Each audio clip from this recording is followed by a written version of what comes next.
मिले ना मजा सखी सुते जब संगे, मिले ना मजा सखी सुते जब संगे, जब संगे। कख गघ अरे कख गघ अंगे भातार घूमे नहंगे।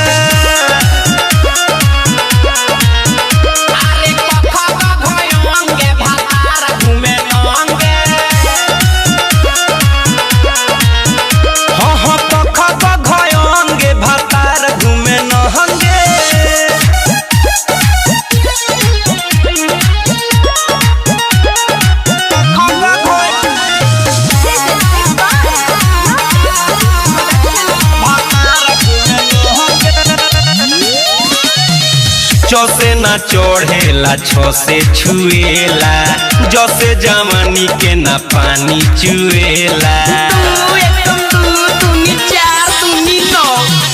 जसे ना चढ़ेला छ से छुएला, जसे जवानी के ना पानी चुएला। झसे नाही झूला के रसगुल्ला चिखता, तथ तो धन से अभिनी मुसिखता।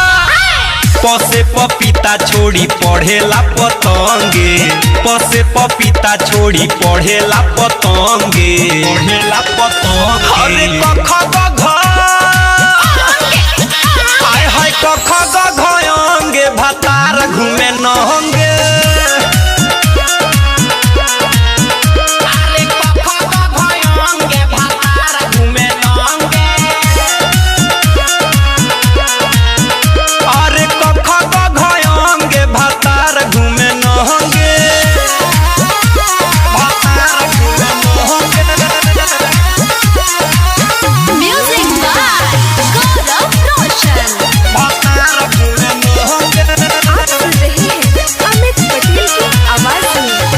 सैया हमार बाबे मिलल चोहा कहो, मन करे अगुआ के नो चली ही ना कहो।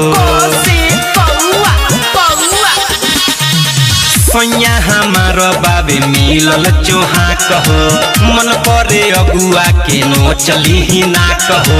भतारा अमित पूरा चित बाबे हो, परदीप दीवाना ओकर हित बाबे हो।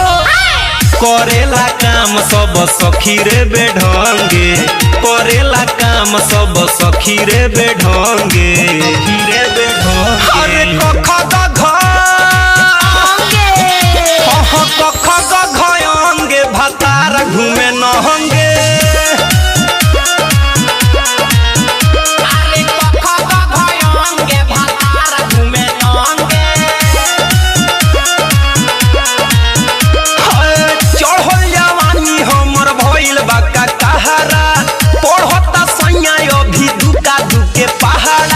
मिले ना मजा सखी सुते जब संगे, मिले ना मजा सखी सुते जब संगे।